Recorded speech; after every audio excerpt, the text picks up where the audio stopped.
अवधूत चिंतन श्री गुरुदेव दत्त. श्री स्वामी समर्थ. माझ्या चॅनलमध्ये तुमचं सगळ्यांचं मनापासून खूप खूप स्वागत, आभार. चला तर मग आज आपले विषय आहे, स्वामी सेवा करत असताना आपल्याकडनं कोणकोणत्या चुका होत असतात. आपण खूप काही स्वामी सेवा करतोय, पण आपल्या मनासारखं काही घडत नसेल तर तुम्ही स्वतःकडे पहा की तुमच्याकडनं ह्या चुका होतात का.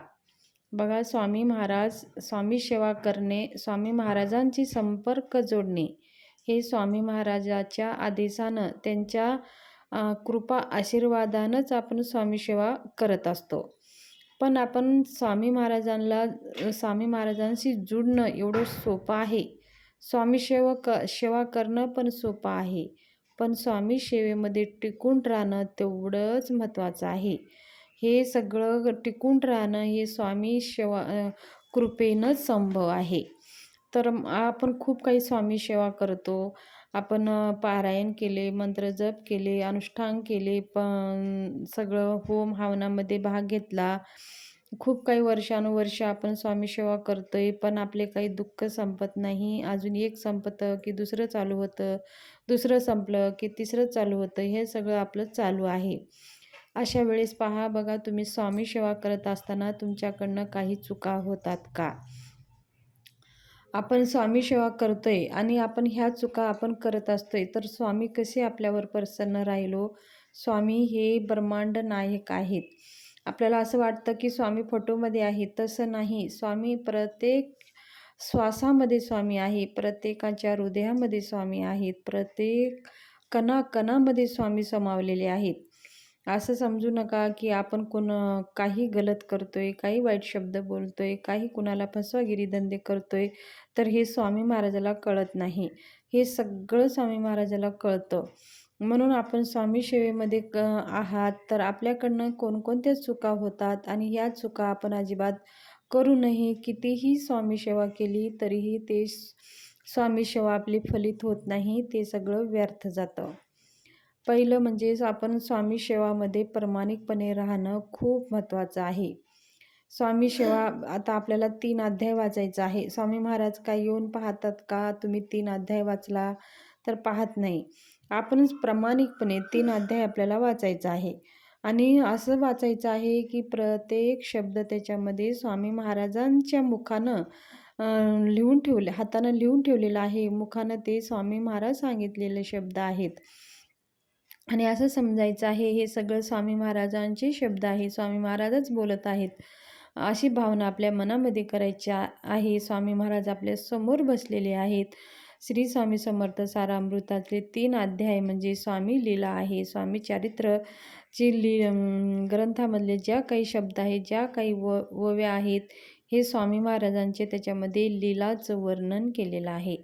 जर आपण मन लावून ते 3 अध्याय दररोज जर आपण वाचला, तर त्याच्यामध्ये पहा, आपल्याला स्वामी महाराज हे कोण होते, स्वामी महाराजाचं काय होतं, स्वामी महाराजाचं चमत्कार काय होतं, ते आपल्याला पाहायला भेटेल. तर चे 3 अध्याय दररोज वाचता, तर असं मन लावून वाचा की स्वामी महाराज साक्षात समोर बसलेले आहेत. दुसरी म्हणजे 11 माळी आपण जप करतो, तर 11 माळी जप करतो, तर इकडं आपण फोनवर बोलत असतो, मोबाईल पाहत असतो, इकडं दुसरंच काही बोलत असतो, इकडं आपलं जप बोटं फिरत असतात. पण असं करू नये. फक्त आपण देवासमोर, स्वामीसमोर बसायचं आहे, अगरबत्ती लावायचा आहे, दिवा लावायचा आहे, एक आसन घ्यायचं आहे, छानसं एक तुपाचा दिवा लावून आपल्या हातामध्ये करंगळी शेजारच्या 2 बोटं आणि अंगठ्याने आपल्याला माळ जप करायचा आहे. अंगठ्याजवळचा बोट माळेला स्पर्श करायचा नाही. स्पर्श केल्याने आपली कोणतीही सेवा करा ते फलित होत नाही आणि ते अंगठ्या शेजारचा बोट हा पितरांचा बोट आहे, म्हणून ते देवकार्यामध्ये तो बोट यूज होत नाही. म्हणून करंगळी शेजारचे 2 बोटं आणि अंगठा ह्या 3 बोटांनाच आपल्याला जपमाळ करायची आहे. त्याचबरोबर आपण स्वामी सेवेमध्ये आहो, आपण पारायण करतो, गुरुचरित्र पारायण करतो, स्वामीचरित्र पारायण करतो, माळ जप करतोय, होम हवन करतोय, सगळ्या काही सेवा, नित्य सेवा करतोय, मंत्रस्तोत्र करत आहोत, तरीही पण आपले प्रश्न सुटत नाही. तर तुम्ही स्वामी सेवेमध्ये असताना कुणाचे मन दुखवता का. आता आपण स्वामी सेवा केली, आता कोणी स्त्री असो या पुरुष असो, स्वामी सेवा केली, कोणाला उद्धंटा बोलले किंवा आपल्या ह्या शब्दानं, ह्या आपल्या वाणीनं कुणाचं मन दुखवलं असेल, तो मनुष्य आपल्या शब्दाने दुःखी झाला असेल, आपण केलेली सेवा पूर्ण वाया गेली. असं अजिबात आपल्याला करायचं नाही की आपण आपल्या वागण्यानं, आपल्या बोलण्यानं कुणाचं मन दुखवलं गेलं असेल, तरीही आपण कितीही स्वामी सेवा केली तरी ती सेवा आपली फलित होत नाही. दुसरं म्हणजे स्वामी सेवा करून आपण जर कुणाला खोटं बोलत आहोत, आपल्या स्वार्थासाठी कुणाला फसवागिरी धंदे करत आहोत, तर हे सुद्धा केल्याने आपण जे स्वामी सेवा करतो ते सुद्धा फलित होत नाही. आपले कार्य कधीही पूर्ण होत नाही. प्रामाणिकपणे राहा, कुणाला खोटं बोलू नका. आपल्या स्वार्थासाठी खोटं बोललं तर ते थोडं क्षणिक सुख असतं, ते कायमस्वरूपी सुख नसतं. म्हणून कधीही खोटं बोलून कोणतेही कार्य करू नका. बघा, धन तुम्ही कमवायचं असेल तर मेहनत करा आणि तुम्ही धन कमवा. जेवढं तुम्ही कमवता त्याच्यातच संतुष्ट राहा. पण खोटं बोलून आपण कमवलं, साठवलं तर ते धनसुद्धा जास्त काळ टिकत नाही आणि त्याच्यात बरकत पण राहत नाही. आपण मेहनतीनं जे धन कमवतो तेच मेहनतीचं धन आपल्याला पुरतं आणि पुरून आपण ते धन आपलं उरतं. तुम्ही हे बघा, कितीतरी हे लाखो लोकांना उदाहरणे आलेली गोष्ट आहे.